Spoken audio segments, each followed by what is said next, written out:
Đây là những gì tổng kết lại sau một hành trình dài ở đất Tây Tạng, kể lại những gì mà đoàn đã tận mắt thấy, tai nghe và tự trải nghiệm. Video này tập trung vào những gì gọi là văn hóa và đặc trưng nhất của vùng đất Chư Thiên.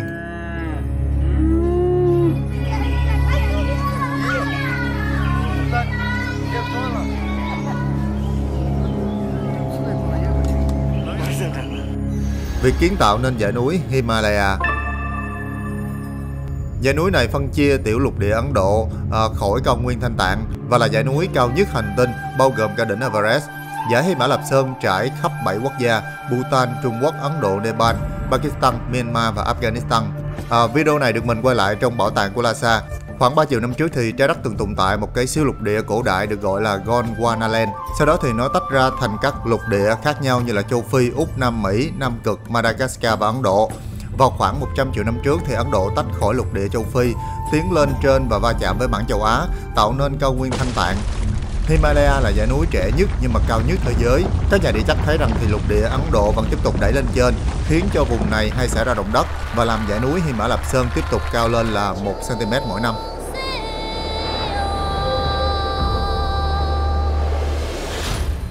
Nhà của người Tạng. Nếu mà có dịp đến vùng này thì cô chú anh chị có thể ghé thăm những cái ngôi làng trong vùng quê cách xa thủ phủ Lhasa ra một chút để mà có thể cảm nhận được cái thanh bình quá trời là bình yên ở trên này. Cũng may là mình đã nhờ cái anh bảo kê đoàn làm hạng visa của cả đoàn dài thêm để mà có thể đi khám phá thêm vài chỗ nữa, nên có thời gian ghé nhà của anh bạn dẫn đoàn chơi cho biết. Where your home? Go to your home.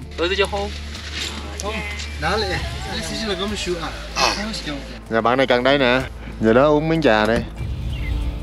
Nhà của người Tạng có nét kiến trúc rất là riêng ha, nhìn vô là mình biết ngay luôn. Nhà của họ thì không có xe ban công, thường thì sẽ có một cái tường bao quanh, còn được trang trí bằng rất là nhiều loại đá mani. Đá mani còn gọi là đá chân ngôn, được khắc thủ công câu lục tự Đại Minh chân ngôn, Om Mani Padme Hum, hay là Đại Tạng Kinh. Đồng thời người ta sẽ tô màu lên đó để trước nhà của mình hay là tu viện để mà tỏ lòng thành kính và cầu nguyện.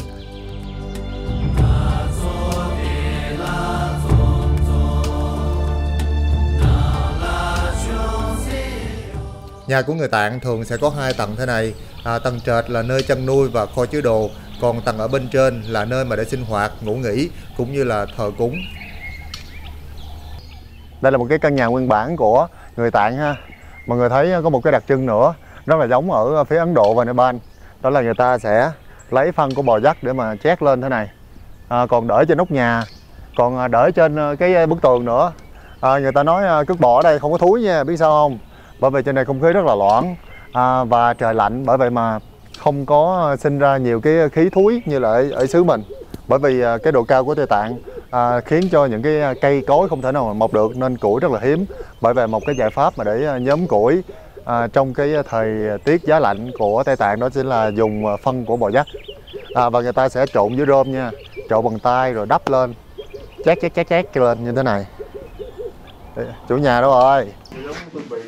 Ni hao. Dạ hả? Vợ tôi kìa. Vợ tôi gắn hả? Không phải đâu, đây nhà của anh trai em trai vậy. Em trai. Yeah. This is not a traditional farming. How to say? This is not very traditional. Một cái phòng khách rất là rộng, đậm chất của người Tây Tạng luôn mọi người ơi. What is this for? The ballet. This is for when the time of praying, we need to throw some when we do chantings. Sometimes we invite monk here to do some special chantings. During that time we need this barley. Người Tây Tạng thì họ hay giống như cúng rải, khi mà cúng gì đó thì họ sẽ rải hạt lúa mì. Ai đây? Ôi, cái này là phòng để những cái tủ thờ, vật thờ. Còn bên đây là một cái tủ thờ rất là trang nghiêm, vị Phật và Bồ Tát của Mật Tông. Đây là một gia đình người Tạng rất là dễ thương. Nhà này thì không có làm nông, nên cái kiểu nhà này cũng hơi hiện đại rồi đó. Hả? Người Tạng nhìn gương mặt mà biết nét của người Tạng rồi ha, nhưng mà cách ăn mặc bây giờ cũng rất là hiện đại. này của Đài Loan. 5,000 đô, 5.000 mấy.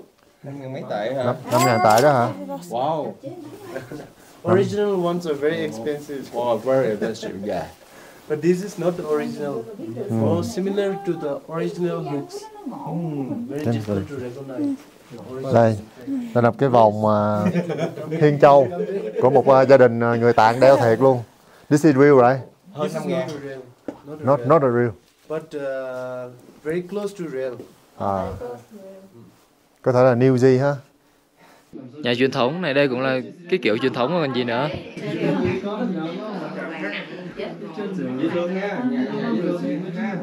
Rồi đi thôi, đi ra đây. 5.000 là người ta đã mua giá sỉ đó. Đây là phòng, cũng là một phòng khách khác nữa. Có bếp rồi nè. Con này là sân thượng đi lên trên. Ôi. Nhà rất là nhỏ gọn xinh xắn mà có đầy đủ hết ha. Em giấu. Không, cái thằng cha em ruột hả? À, sức quỷ lì xì cho em bé đi. 50 100 gì cũng được. Mà lấy 100 lì xì đi hả? 100 đi. Đại diện lì xì nè. Đốn mà có 100 thì quá rẻ. Em tự lì xì riêng luôn nè. Không bao. Lì xì không bao. Không bao.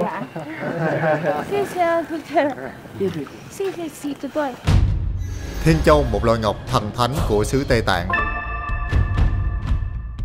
Mọi người có tin là có một nơi mà kim cương không hề là cái nghĩa lý gì không? Có một thứ ở đây còn quý hơn cả kim cương. Đây, đó chính là Thiên Châu. Người Tây Tạng rất là thích đeo Thiên Châu. Và hiện nay thì mình đang đứng ở một cái khu vực mà người Tây Tạng họ trao đổi với nhau. Nói chung là chợ sĩ của Thiên Châu. Thiên Châu gọi là đá di Tây Tạng. Một cái loại đá rất là linh thiêng và được tuyên truyền rằng chỉ có ở Tây Tạng này thôi. Đặc biệt là những cái vùng xung quanh của dãy Hy Mã Lạp Sơn như là Nepal, Bhutan, Ấn Độ, hay là đặc biệt là Tây Tạng này có rất là nhiều đá Thiên Châu. Nghe từ Thiên Châu là biết đá gì rồi. Đó là những cái theo truyền thuyết thì đá Thiên Châu là những cái hòn đá mà được rơi từ trên trời xuống. Đây là một loại đá đặc biệt có nguồn từ trường rất là mạnh, có thể thu hút năng lượng tích cực, là biểu tượng của vùng đất Tây Tạng. Đến thế này thì mọi người sẽ thấy là đá Thiên Châu ở khắp mọi nơi, từ các tiệm hoàng kim lớn cho tới tiệm đồ lưu niệm nhỏ. Ngay cả đèn đường ở đây cũng được trang trí bằng những cái viên đá Thiên Châu khổng lồ. Đá di Thiên Châu còn được sử dụng để làm của hồi môn nè, thế chấp cho ngân hàng. Cao quý hơn là Thiên Châu từng là vật bảo hộ cho giới quý tộc và là vật phẩm linh thiêng để mà dâng cúng lên các chư vị thiện thần và chư Phật. Với người Tạng thì người ta tin rằng đeo một viên đá Thiên Châu ở bên người thì sẽ xua đuổi được tà ma, mang lại rất là nhiều bình an, mang lại sức khỏe cho người đeo, cũng như là cầu được ước thấy. Đặc biệt là những đứa trẻ, khi mà những cái giác quan của cơ thể đứa trẻ rất là yếu thì viên đá Thiên Châu này sẽ bảo vệ đứa trẻ được bình an và khôn lớn, mạnh khỏe. Đây là hình ảnh các minh tinh tài tử đeo Thiên Châu như là vật trang sức, có cặp đôi Dương Tử và Thánh Y nè, các hoa hậu Hoàng vũ Bhutan, đến các nghệ sĩ của Hương Cảng như là Hồng Kim Bảo và Lý Liên Kiệt cũng đeo một cái viên di rất là đắt tiền ở trên cổ. Đá Thiên Châu thì có rất là nhiều loại, nói chung là vô vàn giá, không thể nào biết được. Có những cái giá mà lên tới 200-300 triệu một viên, 1 tỷ cũng có. Đây, qua đây mọi người sẽ thấy người ta tụm lại với nhau rất là đông để mà trao đổi những cái hạt Thiên Châu. Đa số là người dân bản xứ nha. Họ còn lấy những cái kính soi này nọ. Đây, lấy kính soi giống như là soi kim cương, cà rá, hột xoàn vậy đó. Một cái khu vực rất là náo nhiệt ở kế bên con đường Bắc Giác của thủ phủ Lhasa của Tây Tạng. Tới đây thì mọi người biết đâu mua được hàng thiệt thì sao? Bữa giờ đi rất là nhiều thì người ta nói rằng đá Thiên Châu từ trên trời rơi xuống thì nói chung cũng rất là hiếm. Mà đa phần những loại đá di Tây Tạng bây giờ chủ yếu là được tạo ra nhân tạo, làm từ mã não. Rồi, một cái hạt vậy thôi mà 10 vạn tệ nè, 300 mấy chục triệu. Đây toàn là đại gia ngọc không á.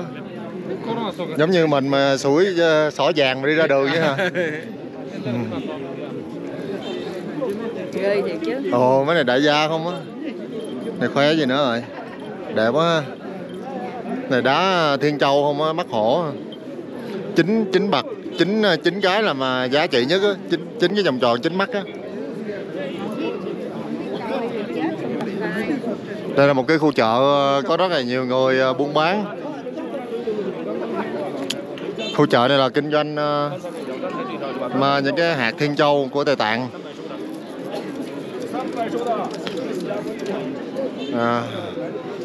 Đồ đụng vô cái hết dám luôn.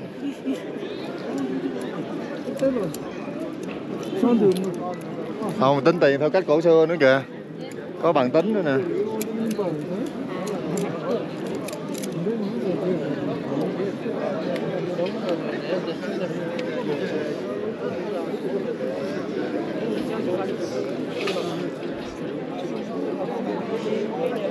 Quá trời thiên châu rồi.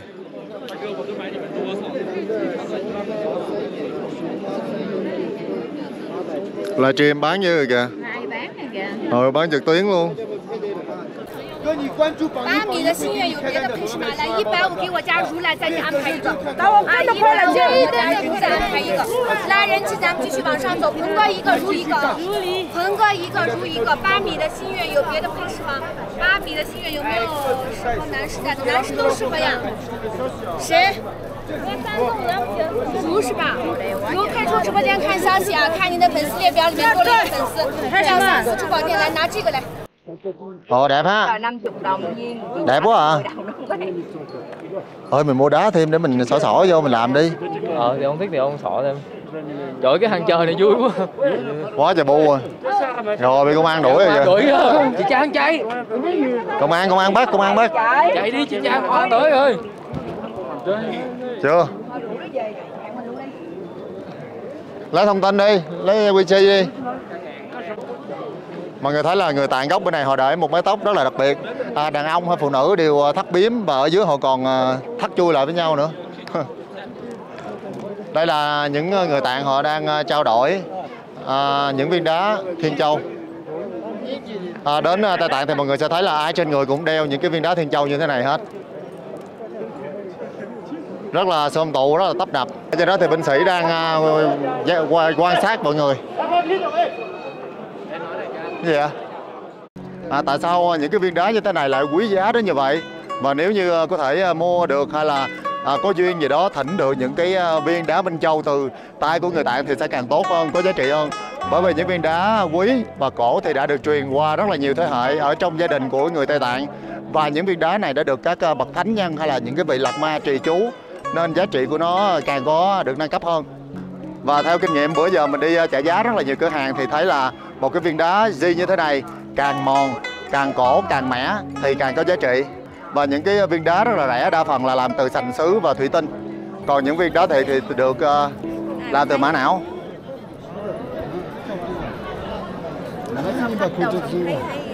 Này mấy viên này lật sao giống của mình mua ở trong cái gì?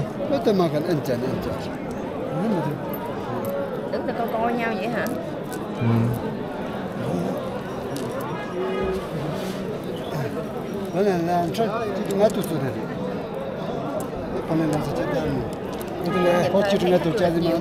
Không, nghe bản xứ mà, thấy không? Không có người Hán luôn á. Rồi bán cho ai giờ ai bán vậy? Thấy toàn là mặt của Tây Tạng nhau không à.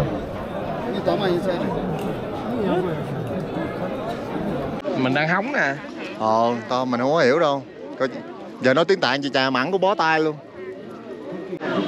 Cũ cũ hen. Có cái cọng này đẹp á, cái cọng dẹp dẹp này nó đẹp á. Cái này 1.200 rồi thôi. 1.200 hả?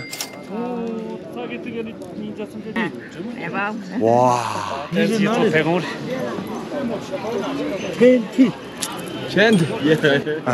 Ông nói đó Thiên Châu rơi vô á. Ở chợ rớt xuống á. Ở chợ rớt xuống. Đẹp quá. Hậu Khang. Trời ơi quá trời. Khu vực này rất là náo nhiệt, người ta đang trả giá rất là đông vui. Đến đây để cảm nhận một cái bầu không khí của những viên đá di cổ Tây Tạng. Có những viên đá rất là quý, mình chỉ được thấy trong những viện bảo tàng hay là thấy ở trong những cái tu viện thôi.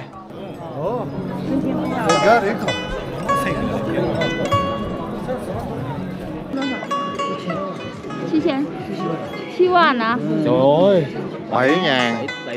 7 vàng á. Chi vàng, 7 vạn. Họ khang 7 vạn hả? Có dấu chấm đỏ đỏ hả? Giờ quan trọng là trả giá được đi là mua. Nó có dấu chấm đỏ đỏ hả? Có dấu chấm này đỏ. If you want this, if you want this 3.000 tại and một this, if you want 1,000, I can take you thousands. You can't get 1,000 like this. Em hỏi nó là cũng là nhân tạo hết hay là nó là thiên nhiên? This is natural one or the man-made one? Of course, man-made. All are man-made. Tất cả là There's no nature. There's no nature. Không có cái nào mà. No, people they selling the new one. Và nếu như cô chú anh chị và các bạn muốn có cơ hội nhận được một cái viên đá Thiên Châu gốc Tây Tạng và cũng như là đã được trì chú qua các bậc thầy cao tăng của Phật giáo Tây Tạng thì có thể liên hệ với Pha Hoka. 50 kg.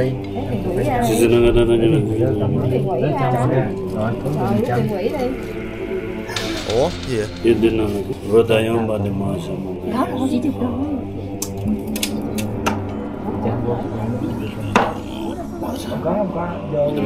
Trứng đó.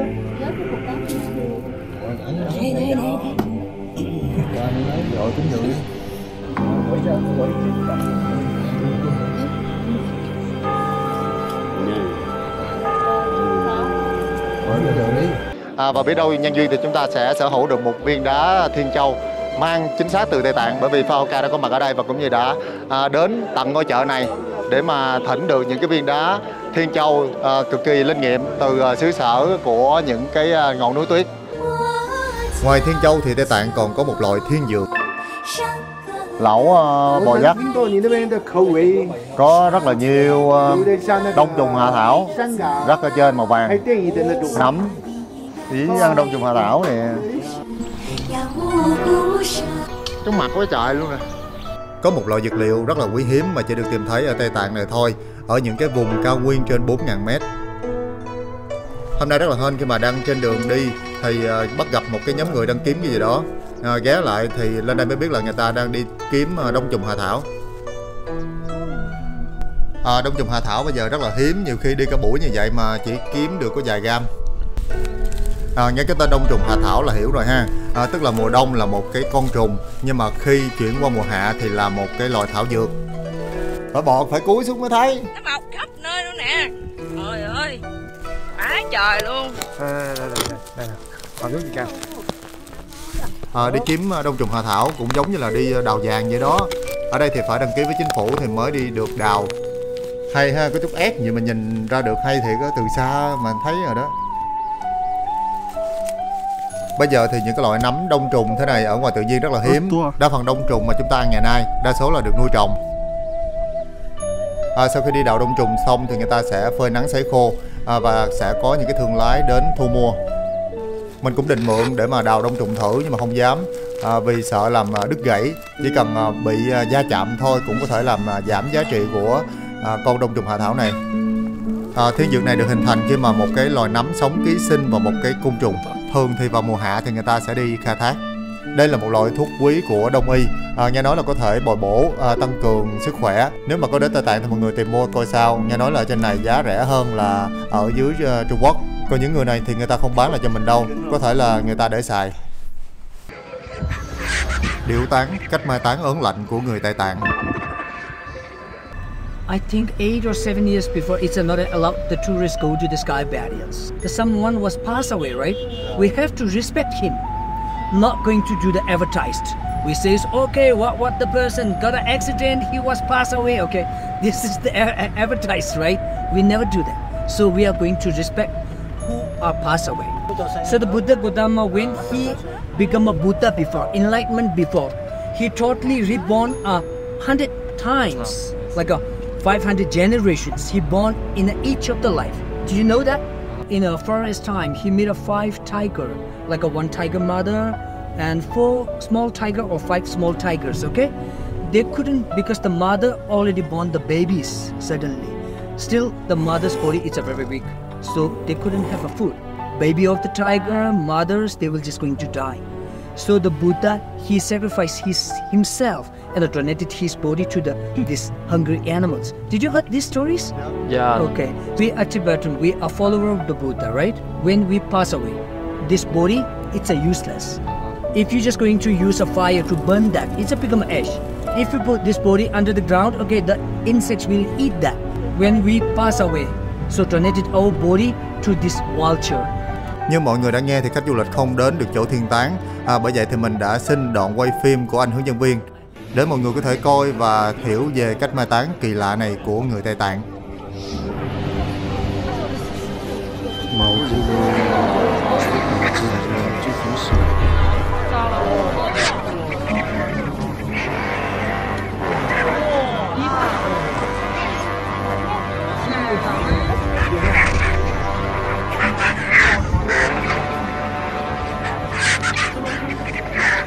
Người chu trì sẽ chặt thay thành nhiều mảnh. Từ xa thì chỉ cần nghe tiếng tụng kinh thì lũ kền kền đã biết xuống làm nhiệm vụ. Với số lượng kền kền đông như thế này thì chỉ trong chốc lát sẽ còn trơ xương. Kền kền ở đây đúng là thiên điểu, giúp cho việc thiên táng trở nên dễ dàng hơn. Ở Tây Tạng thì nó là loài chim, chúa tể của bầu trời. I couldn't have a right to wake up tomorrow morning. You know that, right? Yeah. We couldn't have a choice. So maybe tomorrow morning, okay, I couldn't have a chance to wake up. I will die. So I hope my body just giving to those birds. This one is our that one kind of the donations. Đỉnh núi cao nhất trên thế giới. Và bây giờ thì đoàn đang ở độ cao là khoảng 5.072 m. Tới đây thì bắt đầu cảm thấy khó thở, choáng váng rồi đó. Một cái sông băng rất là dày. Và ở trên xuống thì mình có thể thấy là sông băng tan chảy xuống và tạo thành những cái con suối. Và đổ xuống sâu hơn thì sẽ tạo thành những cái mạch nước và tạo thành những cái con sông.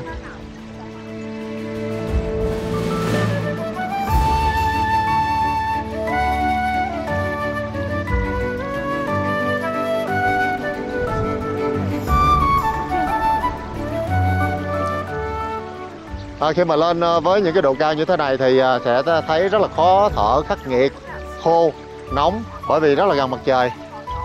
Sẽ bị nhức đầu, sẽ bị xoay mòng. Ban đêm ngủ thì không có sâu giấc, ngủ chừng 2-3 tiếng gì đó phải thức dậy rồi.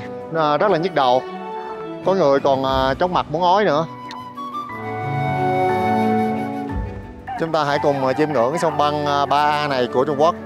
Một sông băng rất là tuyệt diệu.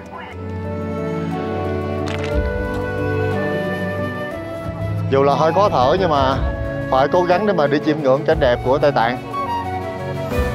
Từ văn hóa và thiên nhiên của Tây Tạng thật sự mang lại một cảm giác vừa bình yên, vừa bí ẩn nhưng mà cũng rất là độc đáo, ấn tượng. Đi sâu vào trong này nha. Có những dòng kinh phướng rất là nhiều màu sắc. Trên đó có in những cái kinh tiếng Phạn và những người này đang mua và viết tên gia đình của mình lên. Từng thành viên trong gia đình để mà dâng lên đây cầu an, cầu bình an và cầu như ý.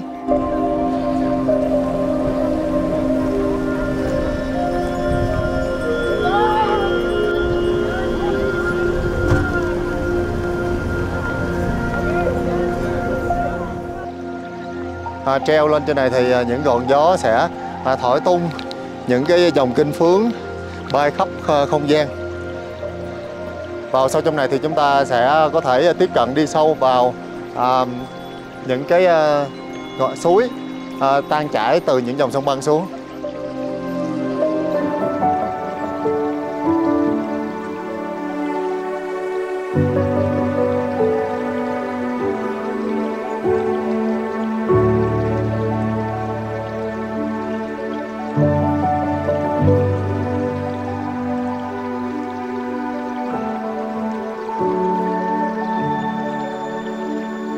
Cỏ ở đây rất là xanh mướt, rất là đẹp, không gian bao la, bát ngát. Bây giờ thì chúng ta sẽ tiếp tục di chuyển tới Everest Base Camp. Trên suốt dọc đường đi thì không thấy bất kỳ làng mạc, nhà cửa gì hết trơn á. Bây giờ đang là mùa thu. Từ lúc mà chính quyền quản lý khu tự trị Tây Tạng thì có thể thấy là nhà nước đã cho trồng rất là nhiều cây để mà có thể tạo ra không khí và dưỡng khí cho du khách.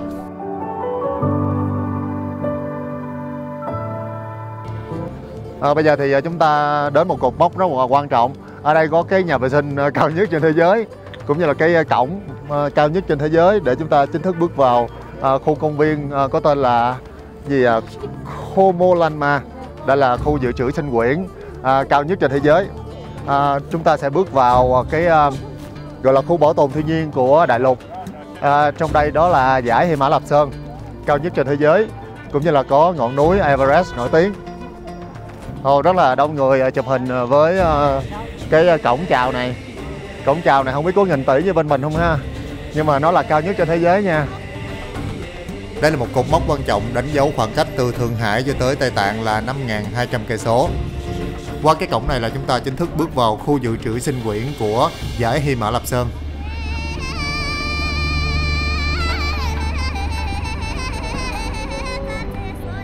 Còn bên này là chúng ta sẽ thấy một cái bảng để là quốc lộ 318. Đây chính là quốc lộ mà dài nhất của Trung Quốc, chạy từ Thượng Hải kéo dài lên tới tận biên giới với Nepal.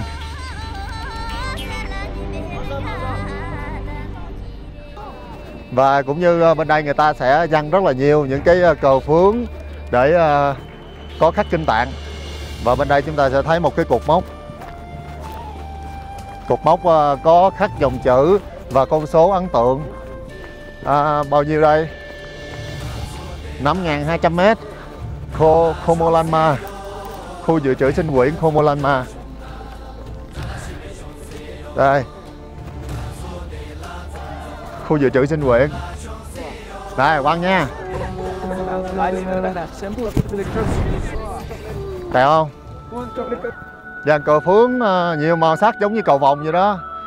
Rất là nổi bật giữa những cái thảo nguyên xanh rờn của dãy Hy Mã Lạp Sơn. Wow, lên đây không chỉ là chinh phục được sức khỏe của bản thân, mà là chinh phục được một chặng đường rất là xa xôi mới đến được đây. Từ đây mà vào dãy Hy Mã Lạp Sơn là khoảng 100 cây số nữa, đi trong vòng 2 tiếng đồng hồ nữa là chúng ta sẽ tới Everest, chỗ cắm trại để người ta chính thức bước lên chinh phục dãy núi Hy Mã Lạp Sơn.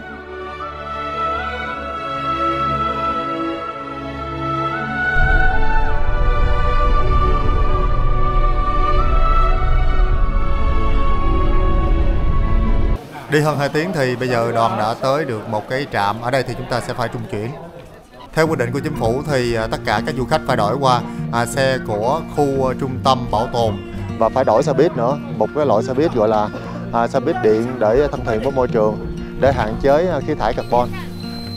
Trời ơi, đi leo núi mà tưởng đâu là đi lặn biển không, mà ai cũng đem theo bình dưỡng khí gì đâu mà bành bành, hú hồn trời đất luôn. Không ngờ là ở một cái nơi hẻo lánh, vừa cao vừa xa vừa heo hút như vậy mà cũng có làng mạc cư dân ở đây nữa nè. Ôi, tới nữa hả? Chưa thấy ở đâu mà hả? Phải kiểm tra an ninh liên tục như vậy luôn á. Hở chút xíu là phải ngừng lại để mà trình hộ chiếu rồi.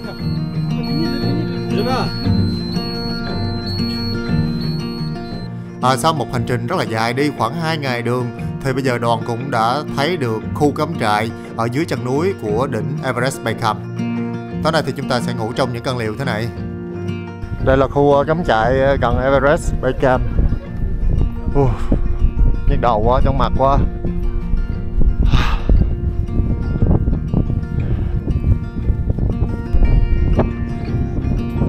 Ôi vô rồi, lạnh quá. Ôi giờ đây ấm áp vậy. Wow. Phòng tập thể hả? Lều tập thể. Gì? Có gì? Có giường đôi, có giường đơn.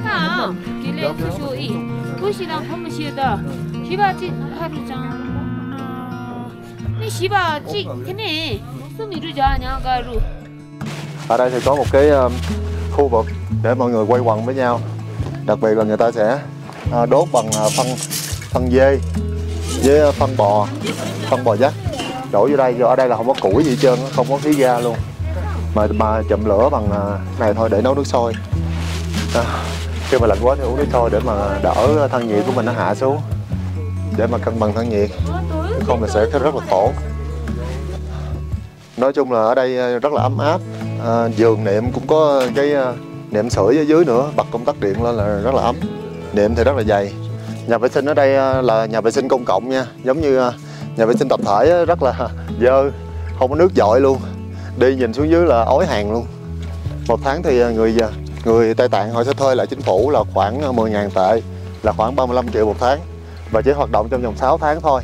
6 tháng còn lại do là tuyết rơi rất là dày, trời rất là lạnh nên sẽ đóng cửa. Họ sẽ phải quay về thị trấn để mà tìm công việc kinh doanh khác. Còn cái liều như thế này thì chứa được khoảng 15 du khách. Và cách cái Everest Base Camp không xa lắm, đây chính là cái tu viện cao nhất trên thế giới. Đặc biệt tu viện này là có tăng và ni, họ sẽ tụng niệm chung ở trong cái tánh đường, nhưng mà khi mà ngủ và sinh hoạt thì họ sẽ ở riêng ra. Bên dưới này là của các vị tăng, còn trên này là sẽ dành cho các vị ni. Và đặc biệt là trước mặt họ có một cái bưu cục cao nhất trên thế giới, 5.200 m. Vào trong này đi. Đó, bưu cục cao nhất trên thế giới, 5.200 m. Từ đây rất là đông khách du lịch tới đây để mà viết, mua những cái bưu thiếp như thế này có in hình của núi Everest. Đây, nó hình đẹp lắm nha. Rồi sau đó viết thư rồi gửi về cho người nhà của mình từ độ cao rất là xa. Từ chỗ này mà cách Thượng Hải là khoảng 5.500 cây số. Wow. Những tờ bưu thiếp có in hình Everest đây. Bây giờ từ đây thì mình có thể thấy y chang cái cảnh này luôn ở bên ngoài. Viết gì gửi về không ta? Nè, sau đó thì đưa cho cô bưu tá này. Rồi. Đây cái gì đây? 5.200 m. Có tờ về bằng chứng nhận luôn. Ở độ cao 5.200 m. Rồi quay cô bưu tá kìa, đóng dữ rồi kìa. Đó, đóng vô.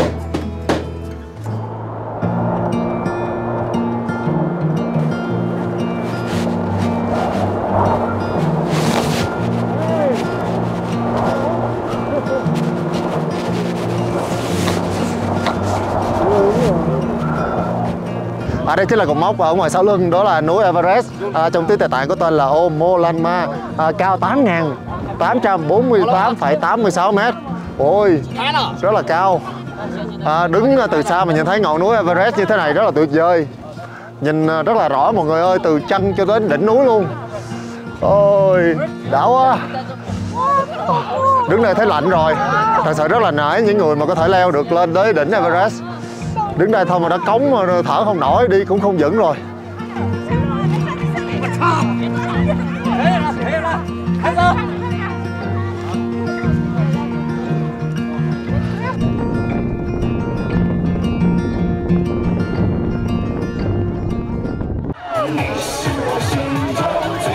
Trời dễ thương quá à. Buổi tối mới chạy ở đây hát hò Mỹ luôn này. Quá là vui nhộn rồi.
Tu viện Rangbuk, một cái tu viện nằm ở vị trí cao nhất trên thế giới, 5.200 m so với mặt nước biển. Một cái tu viện mà rất là ấn tượng bởi vì nằm rất là treo leo trên một cái ngọn đồi. Đó. Gì vậy? Đi vô. Tu viện này rất là yên tĩnh. Mình chỉ thấy rất là tội lỗi khi mà tối qua rất là đông người nhảy nhót rồi ca hát sùm. Không biết có làm khuấy động sự yên tĩnh của những cái vị tăng sĩ và tăng ni ở đây không? Ngày xưa thì tu viện này có lịch sử rất là lâu đời rồi, từ 1200 năm vào thế kỷ thứ 8. Ngày xưa ở đây rất là treo leo, đa số người ta tới đây để mà tu thiền. Dưới chân của dãy Mã Lạp Sơn kế bên ngọn núi Ulaanbaatar. Đa phần thực phẩm ở đây là họ sẽ dùng bột mì để mà nghiền ra và uống sữa của bò dắt để lấy dinh dưỡng và năng lượng trong quá trình tu tập của mình.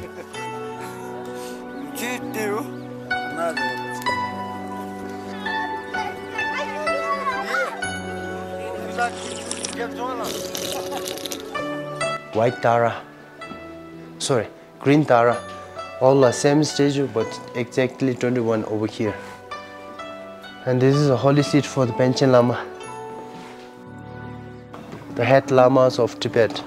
This is also one of the important Buddhist master. When he was age of young, he used to leave message about his next reincarnation. He only belongs to religion, not to political. So because of that, we are allowed his picture everywhere. And this monastery is founded by this master, in 8th century, already 1,200 years ago. This is number 10. The most holy statue is inside here. And he is the founder of this monastery, and he is also the founder of oldest religion of Tibet. It's called Nyingma. In English, we call it Black Sect. We believe in a legend says this master is natural born inside the lotus flower.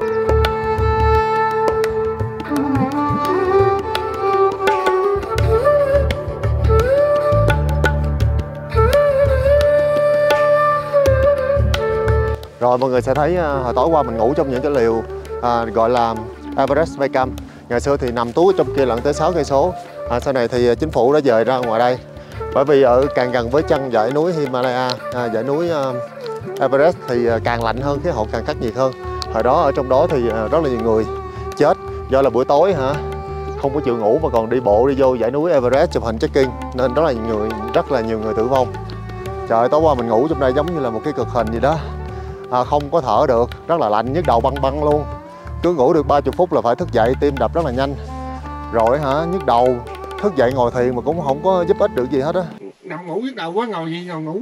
Ngồi nằm nửa đêm mà nó nóng quá, chị phải rút cái hít ra luôn. Chị em nè. Nóng nó ngộp, trời bà nội thở không nổi luôn, tháo áo ra luôn. Nó nóng lên cỡ mà em tóc. Rồi cái nửa đêm thấy ai bật đèn rọi như mai nữa chứ. Em còn nhức đầu nữa. Thằng Biên đó. Không biết ai rọi đèn, có đầu đang ngủ giữa chừng giật mình dậy. Tại sao đó? Chị bị không đi?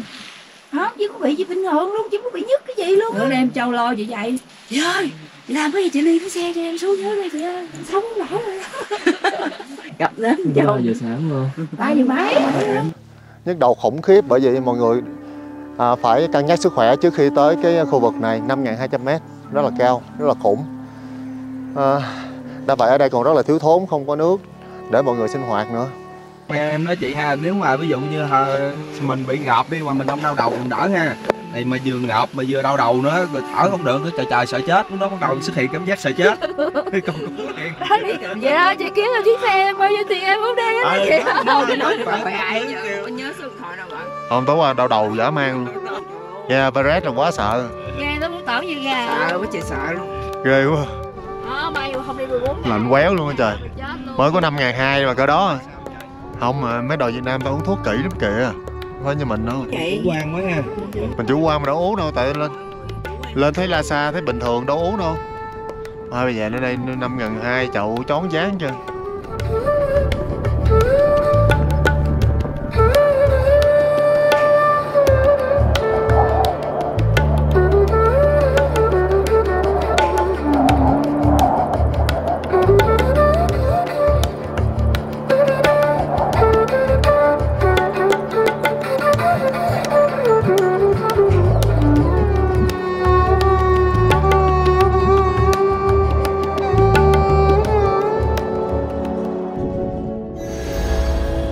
Chó ngao, bò dắt và hồ thiên. Và bây giờ thì sáng hôm nay thì đoàn sẽ bắt đầu hành trình từ Lhasa tới Sigate. Hành trình đi là khoảng 325 cây, đi trong vòng 10 tiếng đồng hồ, nhưng mà phải ngừng rất là nhiều những cái chặng bởi vì cảnh ở đây rất là đẹp. Mọi người thấy ở đây nè, xanh rờn luôn, những ngọn núi rất là trùng điệp, rất là cao hùng vĩ. Những cái con bò dắt đặc trưng của xứ Tây Tạng này. Ở trên những ngọn đồi kia kìa, đen thù lùi, dày cộm luôn.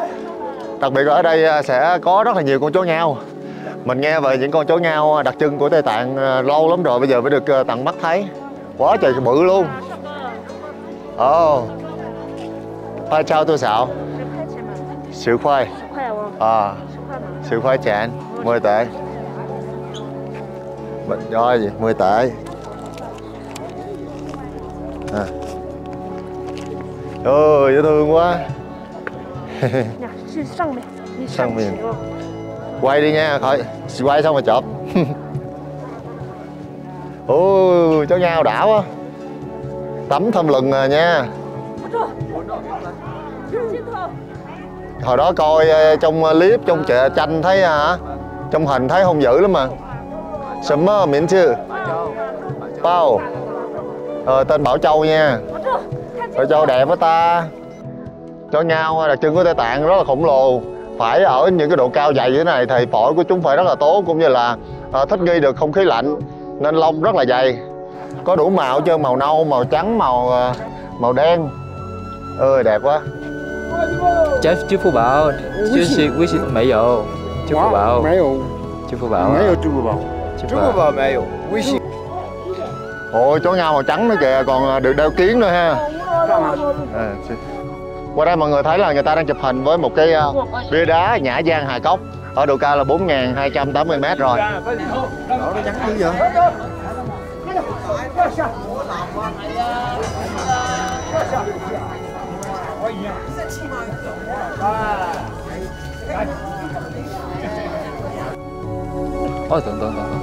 等。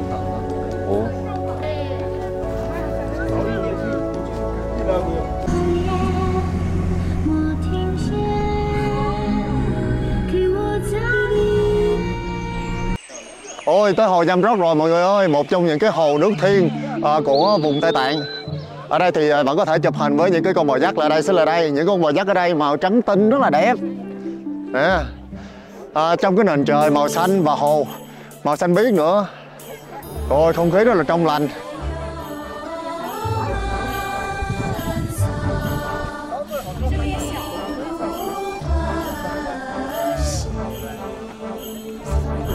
Và bên này thì mọi người sẽ thấy người ta thôi đồ của người Tạng để chụp hình đây, xếp hàng chờ đợi.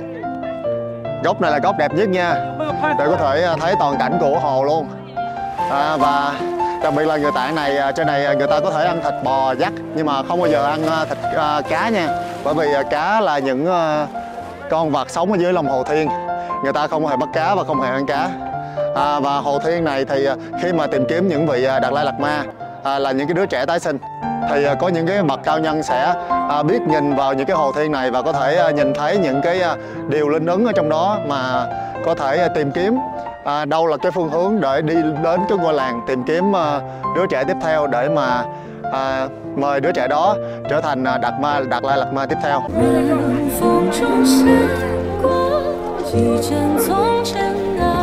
Xuống đây chút xíu nào. Wow, nắng lên rồi, mặt trời xanh biếc rất là đã. Tuyệt vời. Hồ quá đẹp rồi. Trời ơi, chưa đâu mà thấy những cái núi ở đây mà rêu rồi mọc xanh rờn như vậy. Dù không có cây nhưng mà được cái rêu nên rất là xanh biếc. Tây Tạng vô cùng rộng, còn có rất là nhiều nơi để đi tới và còn nhiều câu chuyện hay để kể. Do thời lượng có giới hạn nên hẹn tiếp phần sau. Cảm ơn cô chú anh chị các bạn đã đồng hành. Xin chào và hẹn gặp lại ở Nhật Khách Tắc với những câu chuyện của Đức Ban Thiền Lạt Ma.